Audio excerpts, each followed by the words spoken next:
Good morning, everyone, and welcome back to the Mango Grow for your daily Bitcoin and market analysis. Alrighty, let's get started. We have a lot to talk about today. Bitcoin had the big move, $1,000 move, right?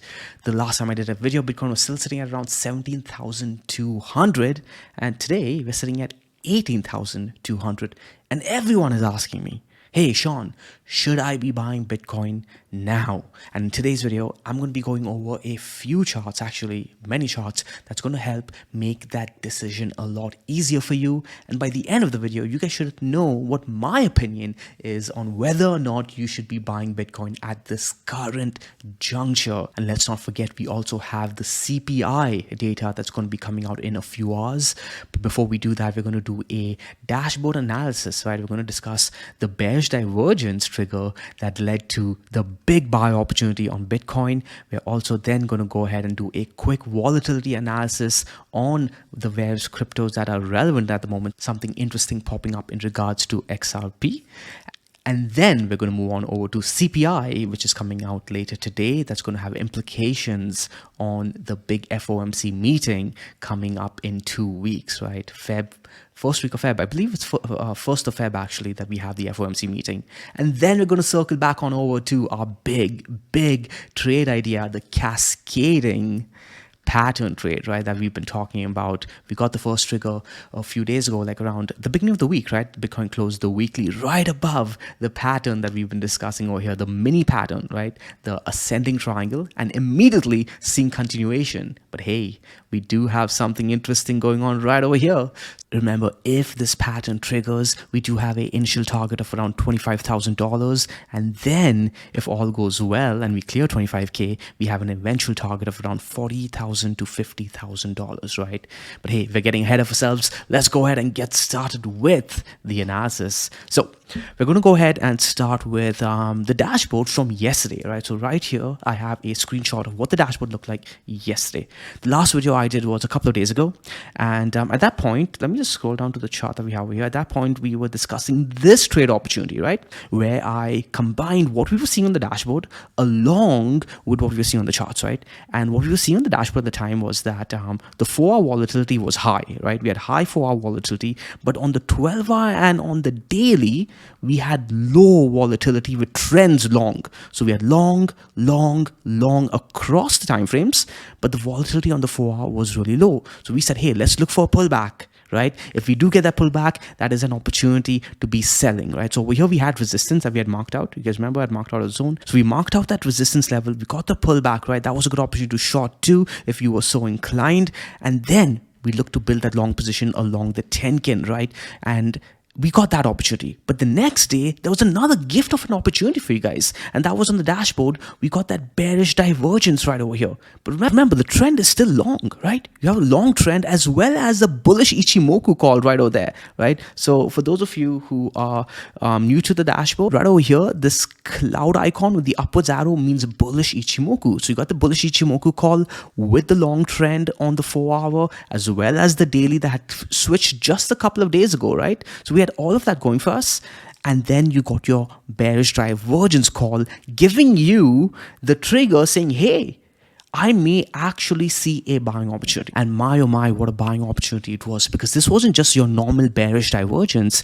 It was a bearish divergence that got converted into a bullish divergence, right? And you guys know in the C program that this is one of my favorite divergence plays. In fact, it's one of the things that I emphasize on in the oscillator module, because most people get too tunnel visioned on oscillators and they do not know how to trade it properly, right? When traded correctly, when you stop tunnel visioning on your oscillators and trade it with the holistic picture in mind, the way I teach it to you guys, you're going to find opportunities like this, because this bearish divergence, guys, it triggered, it saw its pullback, but it flipped from bearish into a bullish divergence, and those are especially powerful when you have a volatility and trend profile that looks like this, where your trend is long across all the time frames, but your volatility along the mid time frames, the higher time frames relative to where the bearish divergence triggered, there your volatility is low, right?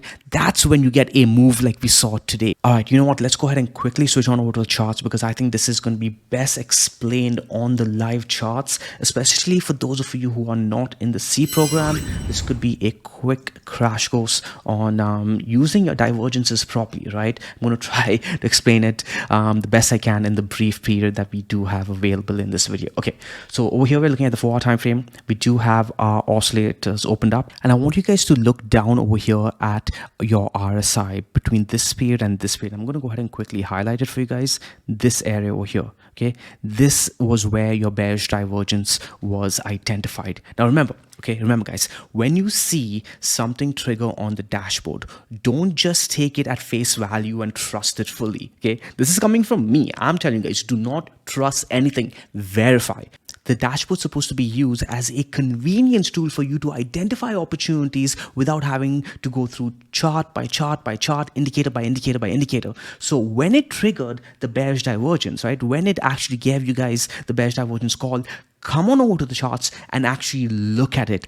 Analyze it yourself. Look for opportunities on how you can play that bearish divergence with other indicators that you might be looking at, right? So we got the bearish divergence call. Okay, great. Now at that point, you can say, you know what? We have bearish divergence. We have resistance coming up right over here, right? We have resistance from this area over here. This was the fake out, the dump. So you clearly mark out that spot. So you had your bearish divergence as well as your resistance. At this point, you could decide, you know what? I want to play it on both directions, where you go short and look to flip long, or you could say, you know what? I'm just going to wait to get my long position in at a better price because I'm getting the bearish divergence call, which means that there's a likelihood of a pullback, especially considering that we're sitting at resistance, right? Now it depends on your trading strategy. You could play both sides, or you could decide to play only long, considering the trend profile that we did have, right? Remember, what was the trend profile? 4-hour was long, the 12-hour was long, and the daily was long, and your volatility profile was low on your 4-hour, on your 12-hour, as well as on your daily, right? So you had a really good profile to be building a long position over here, and you got your bearish divergence play. Okay, cool, all well and good. You identified it, you saw it happen, you saw the pullback, and you're looking at your RSI, and what do you notice?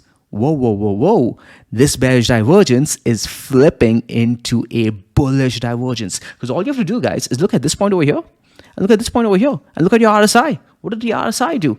The RSI put in a lower low, while price is putting in a higher low, right? So right over there, you're like, whoa, this, let's say you're on a short position, okay, you need to immediately be on guard, okay, because you are now hoping that price keeps going down over here from this point to this point, so that way you put in a new lower low compared to this low, right? Because that's the only way that this RSI would not flip into a bullish divergence, because anything other than taking out this low over here, guys, would be a bullish divergence, okay? Because if price bounced even over here, guys, at this point at around 17,200, which would have been a tremendous buying opportunity, that would have been a bullish divergence. And that bullish divergence is the momentum required to take out a key resistance level, which was 17,500 in this case, right? So that's when you need to be on guard as a bear, or you look for opportunity as a bull, because you see bullish divergence near a resistance level. That is when your eyes should light up and look for those trades, okay?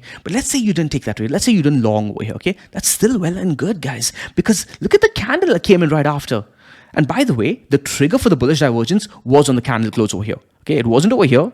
Okay, you could have taken the trade preemptively to foresee the bullish divergence, right? But the trigger for the bullish divergence was on the candle close, because that's when the high got taken out at 17,500. Because you don't know whether the bullish divergence would trigger or not. Because remember, the bears could still look for this to be redeemed by this coming down lower. But as soon as you got a candle like this, that wasn't just your bullish divergence triggering, that was your bear trap triggering. This turned into a bullish divergence with a nice little bear trap as a kicker, right? So you had both, which is why you saw such a strong move right after. It was a lot of trades that were caught offside, closing, as well as momentum traders taking opportunity of the situation.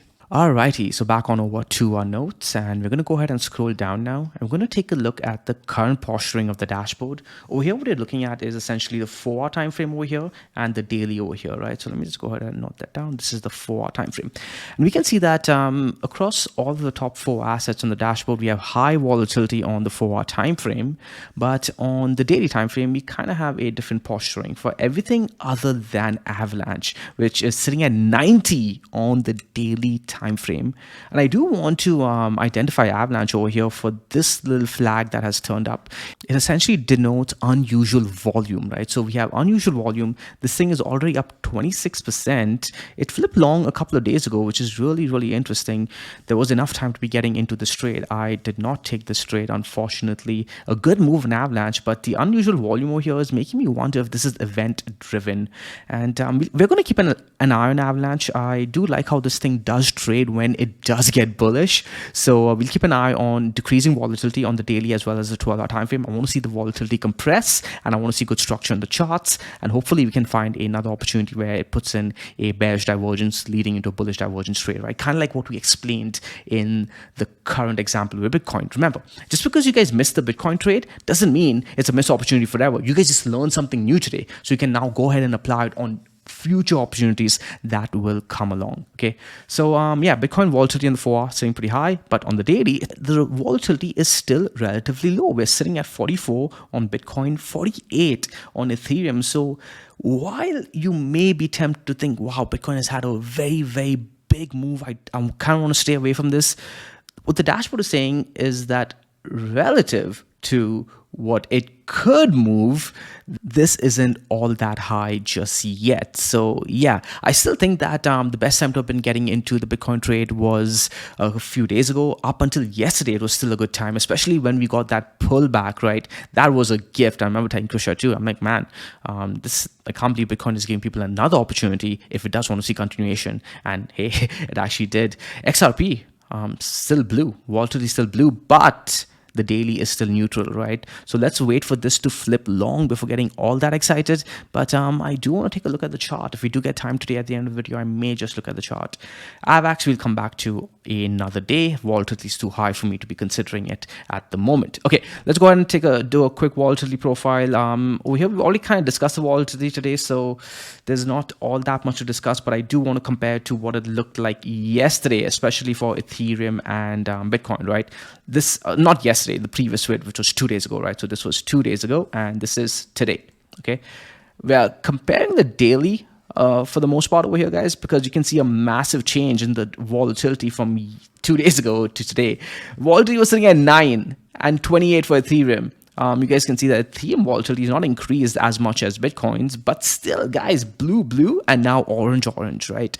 That's the kind of, this is the kind of profile I like, guys. This is the kind of profile I like, where you have nice increased volatility on the lower time frames, while the trend has switched on the higher time frames as well. And that's exactly what we got with Bitcoin and Ethereum. So yeah, trade turned out really well, and now we are seeing that potential profile also set up on XRP, right over here. So let's keep an eye out for the XRP trade to flip long. It's sitting in neutral. By the way, for those of you who don't know, this is a very underrated feature on the dashboard. Please use it. Set your alarms right over here. You can set an alert for your relevant time frame. So if you set your alert for the daily time frame, you will get the alert only if the daily flips long, short, neutral, etc. Okay, so let's move on to our CPI data coming out in a few hours. Now, like I've been saying now for a few months, it's not really the nominal number that comes out that matters as much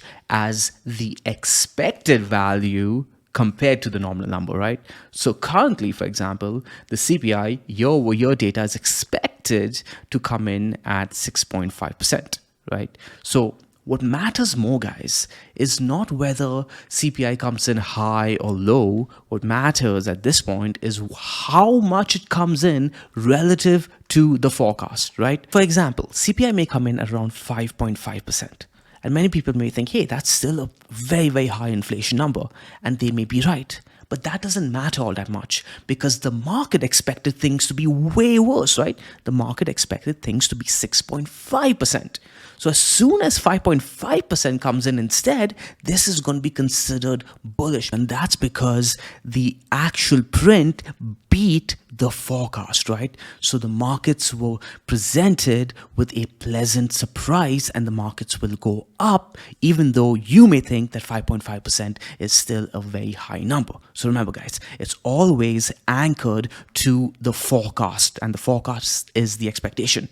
Now this is assuming that we actually get a print that is lower than the forecast, right? What if it comes in hotter than the forecast? Remember, the previous forecast was 7.1%, and now the market is expecting a drop in inflation, right? So we already are pricing in a drop in inflation, guys. And I want to emphasize this point right over here. The market is already pricing in a drop in inflation compared to last month, which was sitting at 7.1%.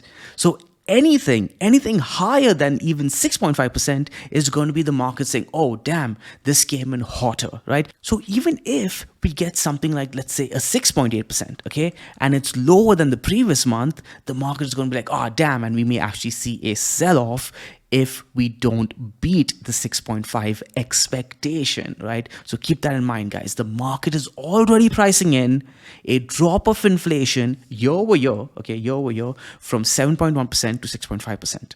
But this gets even a little bit more interesting when you look at the month over month. And you may not be able to see this clearly, but it's sitting at minus 0.1%. Yes, that's a negative sign over here, guys. Negative 0.1%, which indicates deflation. So the market is actually pricing in deflation on a month over month basis, guys. Not inflation, deflation. So not only the market is pricing in a year over year decrease, but a month over month outright deflation, okay? So the market is expecting good news, and the only way we can see a bullish rally after the data comes out is if the market gets even better news than the already expected good news. And if we go ahead and combine that with what we are seeing on the Fed Watch tool, we are seeing over here that the market is expecting almost a 80% probability that the Fed only hikes by 25 basis points in the coming meeting around Feb, right? I believe the next meeting is Feb 1st. Yeah, meeting date Feb 1st. Now, guys, if you combine everything that we're seeing over here, the fact that the market is already expecting a drop in year-over-year inflation, outright month-over-month deflation, a rise in unemployment claims, and on top of that, they are expecting that the Fed will not raise as much as they have been recently. If you guys do remember, for the longest time, the Fed kept going 75, 75, 75, and then they most recently increased by 50, right? And now the market is expecting them to increase only by 25. So market expectations on inflation and monetary policy has already softened. And we talk about this a lot over here at Mango. Everything that is expected is already priced in.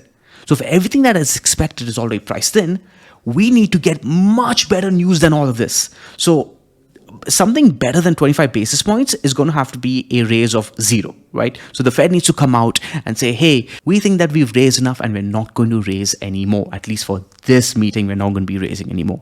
And I don't know about that. I really don't think that the Fed is going to come out and say that. I think we're going to get our 25 basis points hike, and that's going to meet expectations. But beating expectations is going to be really, really difficult, at least on this front. Yeah, so long story short, at the moment, all of the good news and the good expectations are already being priced in, right? So you have to ask yourselves, guys, you have to ask yourselves, when the data comes out, how much room is there for the data to actually beat expectations in a positive way? I think at the moment that there's more room for the data to actually beat expectations in a negative way. So we got to be ready for a data print from the CPI on the year-over-year and month-over-month that may actually surprise the markets negatively. And this brings us perfectly to what we are seeing on Bitcoin at the moment, because yes, we have broken into our cascading falling wedge pattern. But remember what we talked about in the previous video, in just the previous video, what we talked about that was coming in flat in the middle of the wedge that we said, guys, do not Do not bet against this indicator because I have paid the price betting against this indicator. And that, guys, is our 4-day dynamic, right? We are sitting right up against resistance. The dynamic has turned blue, which is a good sign, right? I'm not sure if you guys can see, so I'm going to go ahead and zoom in right over here, okay? The dynamic has turned blue, which is a good sign. That being said, it is not the go bullish sign. It is still up against resistance, and you lose nothing by being a tad bit more patient and waiting for confirmation on this. If I were you, I would wait for confirmation not just of the 4-day dynamic, but a proper break of this rising wedge that we're seeing over here, which is slightly above the 4-day dynamic, right? We'll get back to that when we get to the charts. But at the moment, I want you guys to focus on the 4-day dynamic and use this to control your emotions. And if you guys don't have access to the dynamic, simply take a screenshot of this. I'm literally giving it to you guys here on a platter, right? You guys can see that this has been extremely good edge. Rejected, dumped, right? Right over here too, rejected, dumped. Right over here, we had a false breakout, closed underneath, right over there, got the retest too, and then right after that, boom, boom, boom, right? So I'm not saying that we are definitely going to reject and dump over here. I'm not saying that at all. All I'm trying to say is when you look at the entire picture, the holistic picture, it warrants reason to be cautious, at least until we get a confirmation above this 4-day dynamic over here, right?